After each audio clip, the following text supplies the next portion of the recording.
সেদিন স্বরাষ্ট্র মন্ত্রণালয় নিয়ে কথা কইতে গিয়ে প্রশ্ন মনে আসছিল যে প্রফেসর ইউনূস কেন স্বরাষ্ট্র মন্ত্রণালয়ের সাথে কৃষি মন্ত্রণালয় দিছে। এখন দেখতেছি উনি কাজটা ঠিকই করেছেন। এই কৃষির ক্ষেত্রে যে কি বিশাল রাহাজানি চলতেছে সেটা পুলিশ দিয়ে ঠিক না করলে সম্ভবত আমাদের মুক্তি নাই। আর একটু খুলে বলি, আপনারা জানেন যে কৃষি পণ্য আমরা কিনি, তার দামের মাথামুন্ডু কিছুই নাই। মেলা দামে আমরা কৃষি পণ্য কিনি, কিন্তু কৃষক তার পকেটে টাকা যায় না। আমরা পরিবহনের সময় সিন্ডিকেটের কথা জানি, কিন্তু সেটা পুরা চিত্র না। কিন্তু কৃষি সেক্টরে একটা স্তরে না, নানা স্তরে সিন্ডিকেট। এর জন্য কৃষক আর ভোক্তা হিসেবে আমরা নিজেরাই শুধু আর্থিক ক্ষতির মুখোমুখি হইতেছি না, আমাদের দেশের খাদ্য নিরাপত্তা ঝুঁকির মুখে পড়তেছে। মানে আমরা ভবিষ্যতে পর্যাপ্ত খাদ্য পাবো কিনা সেটাও একটা সমস্যার বিষয়। আমাদের 18 কোটি মানুষের দেশ, প্রচুর খাবার উৎপাদন করতে হয়। সেটা যদি ঝুঁকির মুখে পড়ে তাহলে আমাদের জন্য এটা বিরাট বিপদ। যাই হোক, আমরা একটু বিষয়টা বিস্তারিত বুঝে নিই। আমাদের প্রত্যেকের বিষয়টা জানা দরকার। কৃষক ভাইদের তো জানা দরকারই, আর যারা বাজারে গিয়া শহরে দোকানদারের সাথে কথা বলেন, বার্গেন করেন, জিনিসপত্রের দাম কেন বেশি, তাদেরও এটা জানা দরকার। আমাদের দেশের মোট আয়তনের প্রায় 60% জমি চাষযোগ্য, এবং এই তালিকায় আমরা বিশ্বের 1 নাম্বার দেশ। দ্বিতীয় অবস্থানে আছে ডেনমার্ক, তারপরে আছে ইউক্রেন। মানে দেশের যত জমি আছে না, সে জমির কত শতাংশ চাষ করা যায়, চাষাবাসযোগ্য। সেই হিসাবে আমরা একটা বিশাল সুবিধার মধ্যে আছি। আমরা 1 নাম্বার দেশ, নিজেরাই জানি না। ইন্ডিয়া আয়তনের তুলনায় চাষযোগ্য জমির পরিমাণ 52%, আমাদের 60%। আমরা জানি ইন্ডিয়াতে মরুভূমি আছে, সেজন্য ওই জায়গায় চাষাবাদ করা যায় না। তো দেশের মোট আয়তনের তুলনায় চাষযোগ্য জমি শতাংশের ভিত্তিতে যদি দেখি, সবচেয়ে বড় 10টা দেশ, তাহলে Bangladesh 60%, India 52%, Denmark 58%, Ukraine 56%, Moldova 54%, Hungary 53%, Rwanda 52%, Nepal 28% মাত্র, ইন্দোনেশিয়া 31%, ফিলিপাইন 41%। তার মানে দেখেছেন তো আমাদের যে আয়তন, দেশের আয়তন, তার তুলনায় বিশাল পরিমাণে জমি কিন্তু চাষযোগ্য। কিন্তু সরকারের দূরদর্শিতা নাই, এবং ইন্ডিয়ার তোষণ করার পররাষ্ট্রনীতির কারণে আমরা বিগত 15 বছর অভিন্ন নদীর ন্যায্য হিস্সা পাই নাই। ফলে মৌসুমে পানি না পাওয়া, অতি বন্যা, এজন্য অনেক ফলন নষ্ট হয়। প্রত্যেক বছর দেশের বিশাল জনগোষ্ঠীর খাবারের যোগান দিতে আমাদের আমদানি করতে হয়। আমদানি করা কিন্তু কথা না, কোটি কোটি ডলার খরচ করতে হয়। আমাদের প্রবাসী ভাইরা কোটি কোটি ডলার আয় করে, আর আমাদের খাবার আমদানির জন্য কোটি কোটি ডলার খরচ করতে হয়। যদিও আমাদের খাবার চাষ করার জন্য যে জমির পরিমাণ, সেটা কিন্তু খারাপ না। আর এই জনগণের টাকা দিয়া আমদানি করা পণ্যের লাভ খায় কে? আওয়ামী লীগের চোর, তার অনুগত সিন্ডিকেট, হায়নার দল। সিন্ডিকেট কি সেটা আমরা একটু বুঝে দেখব। এবং এর ফলে জনগণের উপরে চাপায় দেওয়া হয় অতিরিক্ত মূল্য। এখানে শেষ না, সবচেয়ে দুঃখজনক ব্যাপার হইতেছে যে পণ্য দেশে কৃষক উৎপাদন করে, সে তার ন্যায্য মূল্য কৃষক পায় না। অথচ উৎপাদিত এইসব পণ্য বহুগুণ বেশি দামে বিক্রি হয় বাজারে। 2008 সাল থেকে 2024 সাল পর্যন্ত জাতীয় বাজেটে কৃষি খাতে ব্যয় বরাদ্দ ছিল 9% কইরা। একটা উদাহরণ দিই আসেন, তাহলে সীমাহীন দুর্নীতির চিত্র আরো পরিষ্কার হবে। 2009-2010 অর্থ বছরে, মানে আওয়ামী লীগ যখন প্রথম ক্ষমতায় আসলো আর কি, হাসিনার আমলে, কৃষিখাতে বরাদ্দ ছিল 10,954 কোটি টাকা। এর মধ্যে 9,000 কোটি টাকা বরাদ্দ করা হয় ভর্তুকি হিসেবে, মানে ম্যাক্সিমাম। 2023-24-এ, মানে আওয়ামী লীগ আমলের শেষ বছরে, এই বরাদ্দ দাঁড়ায় 2008-09-এর 3.5 গুণ, 33,698 কোটি টাকা। এর মধ্যে 25,000 কোটি টাকা ভর্তুকি হিসেবে রাখা হয়। ভর্তুকি মানে কি জানেন? মানে কোনো জিনিসের দাম যদি 10 টাকা হয়, সরকার যদি মনে করে সেখানে 5 টাকা ভর্তুকি দেয়, তাইলে আপনি 5 টাকায় জিনিসটা কিনতে পারবেন 10 টাকার জিনিসটা, আপনি যেন কম দামে কিনতে পারেন। তাইলে কৃষিতে ভর্তুকি কি কাজে লাগিচ্ছে? কৃষিকাজের জন্য প্রয়োজনীয় যে সমস্ত জিনিস লাগে আর কি, যেমন ধরুন কিনতে হয়, কৃষককে সার কিনতে হয়, বীজ কিনতে হয়, তারপরে যন্ত্রাংশ কিনতে হয়, বা কৃষি যন্ত্র কিনতে হয়, এগুলো যেন কম খরচে কৃষক কিনতে পারে, তাতে কৃষকের ঋণের বোঝা কমে, উৎপাদিত পণ্যের দামও যেন কমে। কিন্তু বাস্তবে হয়েছে উল্টাটা। কেমনে? মজার বিষয় আছে। দেখেন, এই মালের নাম হইল কামরুল আশরাফ খান পতন। পতন 2014 সালে নরসিংদী 2 আসনে এমপি হয় আওয়ামী লীগের চোরের দলের। তার প্রতিষ্ঠানের নাম হইতেছে পতন ট্রেডার্স। সে ভর্তুকির টাকায় 561 কোটি টাকার সার আমদানি করে মার্কেটে বেচে দেয়, যেটা আসলে কৃষকের কাছে কম দামে বিক্রি করার কথা ছিল। অথচ ভর্তুকির টাকায় আমদানি করায় সার সাধারণ কৃষকের কম দামে পাওয়ার কথা ছিল, পাইল না কৃষক। টাকাটা পাইল কে? পাইল আওয়ামী চোর। সরকারি সারের ভর্তুকির টাকা নিয়ে গেল এই দুর্বৃত্ত।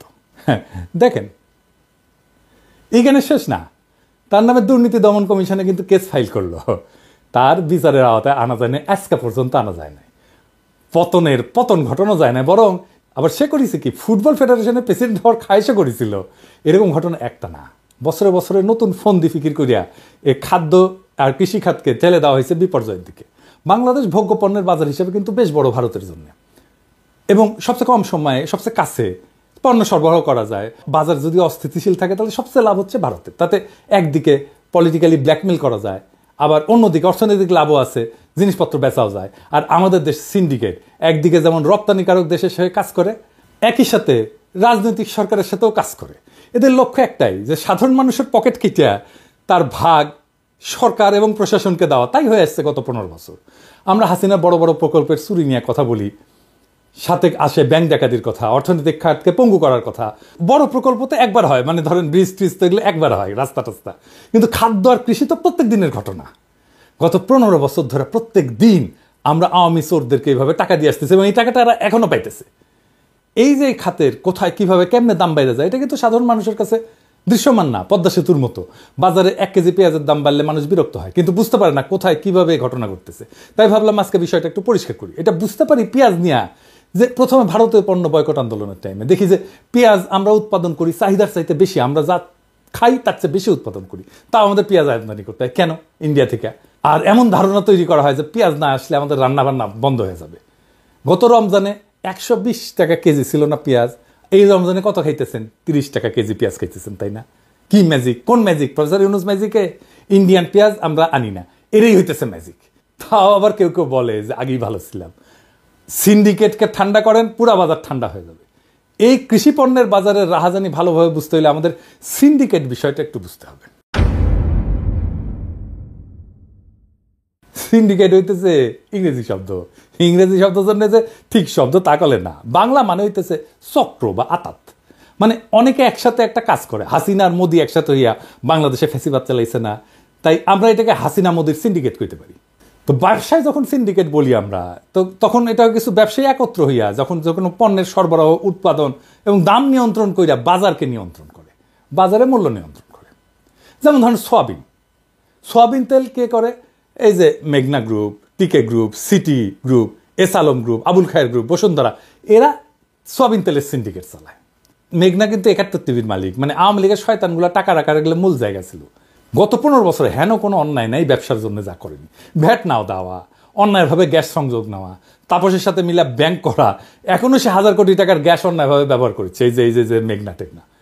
টিকে গ্রুপ মূলত হইতেছে এস আলমের বি টিম, 15 বছর ধরে কাজ করেছে। এখন এই টিকে গ্রুপ এস আলমকে লক্ষ লক্ষ কোটি টাকা পাচারে সাহায্য করেছে। এরা ঠিক করলো যে সয়াবিন তেলের দাম বাড়াবি, তাই সরকারকে চাপ দেওয়ার জন্য তেল আমদানি কইরা মার্কেটে ছাড়লো না। মাদার ভেসেল থেকে ছোট ভেসেলে নামাইছে জাহাজ থেকে, কিন্তু তেল বিক্রি করতেছে না মার্কেটে, পাবলিক খেপায় দেওয়ার জন্য। তেলের দাম বাড়াতে পারেনি, আপনারা সহ্য করেছেন তেলের এই সংকট, কিন্তু ওদের কত হাজার হাজার কোটি টাকার বাণিজ্য জয় বাংলা করিয়া দিচ্ছে দেখছেন। হ্যাঁ, ওরা কি পরিমাণে বিলা হয়ে আছে আমাদের উপরে, আমার উপর তো আছেই। আবার ধরেন আমার হিসাবে চিনির দাম 100 টাকার বেশি হওয়ার কথা না। আপনি আমদানি করা চিনির দাম এর সাথে যা কর টর শুল্ক টুল্ক যোগ করেন, তাতে কোনোভাবে তো 100 টাকার উপরে যায় না। এখন বাজারে বিক্রি হচ্ছে 120 টাকা। এই মাসে 3 লাখ, মানে এই রমজান মাসে 3 লাখ টন চিনি বিক্রি হবে। এই 3 লাখ টন এর সাথে যদি আপনি 20,000 টাকা যোগ করেন, তাহলে প্রত্যেক টন 600 কোটি টাকা এই রমজানে মার্কেট থেকে তুলে নেবে। আর এই চিনিরাও কিন্তু মূল প্লেয়ার হইতেছে সিটি আর মেঘনা। সরকারকে বলতেছি চিনি আমদানিকারকদের দেখে বৈশা 100 টাকা কেজি দাম ঠিক করে দেবেন সিটি আর মেঘনা সহ। চিনির সিন্ডিকেট যদি গাড় পেলি করে না হামাক করবেন, মেঘনা গ্রুপের মালিককে তুলে নিয়ে মেঘনা ঠেকনা ফেলামো একেবারে। যাই হোক, কৃষিপণ্যের উৎপাদন, বিপণন আর বিতরণের ধাপগুলো দেখি, মানে সিন্ডিকেট কোথায় কোথায় কাজ করে। এটা কয় হইতেছে ভ্যালু চেন, ইংরেজিতে শোনারছেন না কলে। মানে আপনি এক একটা ধাপে আপনি ক্যাঙ্কা করে টাকা কামাচ্ছেন, সেটা সহজ জিনিস, কিন্তু ইংরেজিতে করলে না ভালো শোনায় আর কি। তো কৃষিপণ্যের জন্য ভ্যালু চেনটা দেখতে কেমন? আমাদের দেশে কৃষিপণ্যের ভ্যালু চেন হইল ব্যবসার প্রথম থেকে শেষ পর্যন্ত প্রত্যেকটা কার্যক্রম, যা দক্ষতার সাথে করলে ব্যবসা থেকে লাভ হয়। একই সাথে বাজারও নিয়ন্ত্রণ করা যায়। ভ্যালু চেনটা 6 ভাবে বিভক্ত। 1 নাম্বার হইতেছে ইনপুট বা সাপ্লাই, সার, বীজ, সেচ, যন্ত্রাংশ এবং কীটনাশক। এটা সরকার বিভিন্ন এজেন্সির মাধ্যমে, যেমন বিএডিসির মাধ্যমে করে, বিভিন্ন এনজিও, প্রাইভেট কোম্পানি, খুচরা বিক্রেতাও এটা সম্পৃক্ত। এরপরে 2 নাম্বার কি? কৃষিকাজ। ছোট প্রান্তিক কৃষি, বড় কমার্শিয়াল ফার্ম এরা করে। 3 নাম্বার গুদামজাতকরণ। সরকারি এবং বেসরকারি যারা গুদামজাত করে, ওয়্যার হাউসে পণ্য প্রক্রিয়াজাত করার পরে গুদামজাত করে, এই গুদামজাত করা হয় সরবরাহ এবং চাহিদার ব্যবস্থাপনাকে ঠিকঠাক করার জন্য। 4 নম্বর হচ্ছে প্রসেস এবং ভ্যালু এডিশন। তার মানে হচ্ছে সরকারি বেসরকারি প্রতিষ্ঠান, যেমন রাইস মিল, আটা মিল, মানে তারা একটা ভাঙায়, আটা ভাঙায়, তারপরে ভুসি বের করে, তাই না? রাইস মিল, এটা চাল এটা পালিশ টালিশ করে, সিদ্ধ টিদ্ধ করে, এগুলো এটা হচ্ছে প্রসেসিং করে একটা ভ্যালু এডিশন করে আর কি। তারপরে 5 নম্বর হচ্ছে বিতরণ বা মার্কেটিং, যেটার সাথে জড়িত হচ্ছে ডিলার, হোলসেলার, খুচরা দোকানদার। ফাইনালি হচ্ছে ভোক্তা, যারা প্রত্যেক দিন খুচরা দোকানদারের সাথে টাকা পয়সা দিয়ে লেনদেন করে এবং বিরক্ত হয় আর বলে সরকারকে গালি দেয়, আর না হয় দোকানদারকে গালি দেয়। দোকানদার বলে যে মহাজন দাম বাড়িয়েছে, কিন্তু এই মহাজনরা কারা? এরা কই থাকে? সাধারণ মানুষের কাছে এর কোনো হদিস নেই। এই মহাজনে হইতেছে এই সিন্ডিকেট, এই ভ্যালু চেনের এক একটা জায়গায় এক এক বসে থাকা মাতবর তালেবরগুলো। এই সিন্ডিকেট হইতেছে অদৃশ্য, কিন্তু এদের প্রভাব আমাদের প্রত্যেক দিনের জীবনে প্রবল। একবার ভেবে দেখেন, এই বিশাল প্রক্রিয়া কি 6 মাসে গড়ে তোলা সম্ভব? দীর্ঘ 15 বছরের প্রত্যেকটা স্তরে দুর্নীতি এবং সিন্ডিকেট করে পুরো ব্যবস্থাকে নিজেদের নিয়ন্ত্রণে নিয়ে বাজার পরিচালনা করেছে। নিজেদের স্বার্থে দ্রব্যমূল্যের দাম কখনো বাড়াইছে, আবার কখনো কমাইছে। বাংলাদেশের যদি ধরেন, তাহলে 45% লোক এই যে ভ্যালু চেনের সাথে যুক্ত, মানে হয় বিতরণ অথবা উৎপাদন অথবা গুদামজাতকরণ। এবং এর মধ্যে 1,60,00,000 প্রান্তিক কৃষক, যাদের বেশিরভাগ দরিদ্র। তরুণ প্রজন্ম বাপদাদার এই পেশার প্রতি আগ্রহ হারায় ফেলতেছে ক্রমশ। তারা কৃষি পণ্যের দাম পাচ্ছে না, তার প্রত্যেক দিন বেকারত্বের বোঝা মাথায় নিয়ে ঘুরে বেড়াচ্ছে। কেউ কেউ সামান্য সচ্ছলতার আশায় শহরে বিভিন্ন সার্ভিস সেক্টরে নিয়োজিত হয়েছে, আর কেউ কেউ অবৈধ কাজে জড়ায় পড়ছে প্রত্যেক দিন। গত 15 বছর হাসিনার মাফিয়া সরকার এই তরুণদের বিভিন্ন প্রক্রিয়াতে চাঁদাবাজি, মাদক ব্যবসা, রাস্তায় পিকেটিং এগুলোর কাজে লাগাইছে। এই যে ভ্যালু চেন, এটাকে সাপোর্ট দেওয়ার কথা সরকারের, এটাই সরকারের কাজ। এখানে প্রযুক্তি দেওয়ার দরকার, এখানে যান্ত্রিকতা বাড়ানো দরকার, এখানে গবেষণা করা দরকার, এখানে পলিসি তৈরি করা দরকার। কিন্তু হাসিনা সরকার পদে পদে পরিকল্পনা করে ধ্বংস করছে এই খাতকে। কি কি খাতকে ধ্বংস করছে আসেন দেখি একটা একটা করে। যেমন ধরেন বিনিয়োগ এই কৃষি সেক্টরে 2022-23 অর্থ বছরে বাংলাদেশ কৃষি ব্যাংক তাদের ফাইন্যান্সিয়াল রিপোর্ট প্রকাশ করছে, যেটা পরবর্তীতে বাংলাদেশ ব্যাংক আটকায় দেয়। কারণ ছিল কৃষি ব্যাংক তাদের খেলাপি ঋণের পরিমাণ লুকায় এবং সেটা কম করে দেখায়। প্রকাশিত রিপোর্টে খেলাপি ঋণের পরিমাণ ছিল 3,315 কোটি টাকা, যেটা বাংলাদেশ ব্যাংকের হিসাবে প্রকৃত খেলাপের পরিমাণ ছিল 6,503 কোটি টাকা। তো কৃষি ব্যাংকের মূল কাজ কি ছিল? গ্রামীণ উন্নয়ন এবং প্রান্তিক কৃষকদেরকে সহজ শর্তে ঋণ দাও। তাইলে এই ঋণ কাদের দেওয়া হয়েছিল? খেলাপি হয়েছে। প্রফেসর ইউনূস স্যারকে কইব যে এদের নাম প্রকাশ করেন, দেশবাসী এটা জানতে চায় এই কৃষি ব্যাংকের টাকা কারা মাইরা খাইছে। আর কি কি খাত ধ্বংস করেছে? কৃষির যান্ত্রিকীকরণ। এখানেও চিত্র একই রকম। সরকার পরিকল্পনা করে দেশের প্রান্তিক কৃষকদের আধুনিক কৃষি যন্ত্রপাতি দিয়ে সাহায্য করবে, যেন কৃষকদের ফলন বাড়ে, তাই না, এবং খরচ কমে।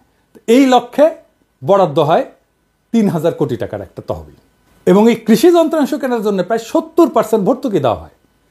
2018-19 সালে একটা আন্তর্জাতিক প্রতিষ্ঠান IFPRI 3,000 কৃষকের উপর একটা জরিপ চালায় এবং চালায় দেখে যে বাহ, ভালোই তো, 90% বেশি জমিতে কৃষিকাজে আধুনিক যন্ত্র ব্যবহার করা হইতেছে। খুব ভালো না, তাই না? কিন্তু আশ্চর্যের ব্যাপার হইতেছে, মহা আশ্চর্যের ব্যাপার হইতেছে, এর 97 ভাগের মালিক কৃষক না। তাহলে ভর্তুকি কে পাইল? যারা যারা কৃষক না, তাদের ভাগ মাই রেখে কৃষিকাজ করার যন্ত্রপাতি কিনলো, কিন্তু সে নিজে কৃষক না, তাদের কাছ থেকে কৃষককে ভাড়া নিতে হইতেছে। আর এইগুলা সব আওয়ামী লীগের লোক। আওয়ামী লীগ এইভাবে এখনো পর্যন্ত খাইতেছে। আর কি খাত? কৃষি গবেষণা। এটা একটা গুরুত্বপূর্ণ বিষয়। এর ফলাফল তো দীর্ঘমেয়াদী। আমরা জানি 2010 সালে আমেরিকা প্রবাসী বাংলাদেশি বৈজ্ঞানিক মাকসুদুল আলম পাটের জেনোম সিকোয়েন্সিং করেন। মালয়েশিয়ার পর বাংলাদেশ দ্বিতীয় দেশ যারা এইটা করতে পারছিল। এই আবিষ্কারের ফলে পাট চাষ আরো সহজ এবং লাভজনক করা সম্ভব ছিল। শুধু তাই না, বাংলাদেশের প্রধান রপ্তানি খাত টেক্সটাইল এবং গার্মেন্টসের সাথে একটা নতুন বাজার তৈরি করার সম্ভাবনা ছিল। কিন্তু কাঁঠাল রানী ব্যস্ত ছিল কাঁঠাল নিয়ে, পাট না। তাই সময় কোথায় তার? পাটকে একসময় বলা হয়তো গোল্ডেন ফাইবার। 70-এর দশকে আমরা যখন ছোট ছিলাম, স্কুলে পড়তাম না, তখন আমরা রচনা লিখতাম ইংরেজিতে, গোল্ডেন ফাইবার অফ বাংলাদেশ। এখন ইন্ডিয়া 1 নাম্বার দেশ পাট উৎপাদনে এবং রপ্তানিতে। তাইলে কোথায় গেল আমাদের দেশের আবিষ্কার? FAO পাটকে আখ্যা দিছে ফিউচার ফাইবার, ভবিষ্যতের তন্তু হিসাবে। 2014 সালে মাকসুদুল আলম মারা যান, রেখা যান তার অমর কীর্তি, এবং সাথে সাথে স্তীমিত হয়ে যায় প্রায় $20 বিলিয়ন মার্কেটে বাংলাদেশে প্রবেশের সম্ভাবনা। গত 15 বছর হাসিনার পরিকল্পিত এই দুঃশাসন এই একটা একটা কইরা এই যে ভ্যালু চেইন কৃষিখাতের প্রত্যেকটা স্তরকে ধ্বংস করে দিছে, সাথে সাথে সুসংগত করে গেছে মাফিয়াদের সিন্ডিকেট হিসেবে। এরা হাসিনার সময় ছিল, এখনো আছে। এদের সীমাহীন লোভ, রাজনৈতিক দলের আশকারা এবং সমর্থন, প্রশাসনের সাথে অলিখিত আতাত, এইগুলাই জিম্মি করে রাখছে একদিকে কৃষক আর একদিকে সাধারণ ভোক্তাদের। সাময়িকভাবে বাজারে হয়তো কিছুটা নজরদারিতে স্থিতিশীল হয়, কিন্তু এটা অস্থায়ী, এটা থাকে না, কারণ সিন্ডিকেট আবার অ্যাক্টিভ হয়ে যায়। আবার সরকারের কাছে সবগুলো স্তরের তথ্য নাই, এত লোক বল নাই, আবার অনেকে এটার সাথে জড়িত। তাইলে এটার সমাধান কি? এর সমাধান করতে হবে এই যে ভ্যালু চেইন, এটাকে পুরাপুরি রিফর্ম করতে হবে, এটাকে সংস্কার করতে হবে। আসেন তাহলে সমাধান নিয়ে আলাপ করি। আমাদের দেশে মাথাপিছু চাষযোগ্য জমির পরিমাণ 0.05 হেক্টর, খুবই সামান্য, তাই না? কিন্তু শুনলে অবাক হবেন যে চীনে মাথাপিছু চাষযোগ্য জমির পরিমাণ 0.08 হেক্টর। খুব যে বেশি তা কিন্তু না। 2007 সালে চায়না 4টা নতুন পদক্ষেপ নেয় এবং কইরা তারা এখন এগ্রিকালচারে, কৃষিতে সুপার পাওয়ার। আমাদের জন্য সময়টা আরও কম লাগবে, কারণ আমাদের আভ্যন্তরীণ যে আমাদের ভূগোল সেটা সমতল, পুরো দেশই একটা সমতল, আমাদের বাধা কম, এবং একই সাথে আমরা আয়তনে অনেক ছোট একটা দেশ। তাহলে প্রথম কাজ কী হবে? প্রথম কাজ হবে সমবায় তৈরি করা। সমবায় একটা ধারণা হিসাবে, কনসেপ্ট হিসাবে তৈরি করা। আমাদের দেশে প্রান্তিক কৃষকেরা একা, দুর্বল এবং সেই জন্য অসহায়, কিন্তু সম্মিলিতভাবে তারা একটা বড় কমিউনিটি, একটা বড় সম্প্রদায়। এরা যদি একটা বিশেষায়িত একটা সমবায় পদ্ধতির মধ্যে আসে এবং আমরা যদি তাদের জন্য অর্থায়ন সহজ করতে পারি, স্বচ্ছ ব্যবস্থাপনা করতে পারি, একই সাথে এদের বার্গেন করার, এদের দরদাম করার পাওয়ার ক্ষমতা এটা বাড়বে।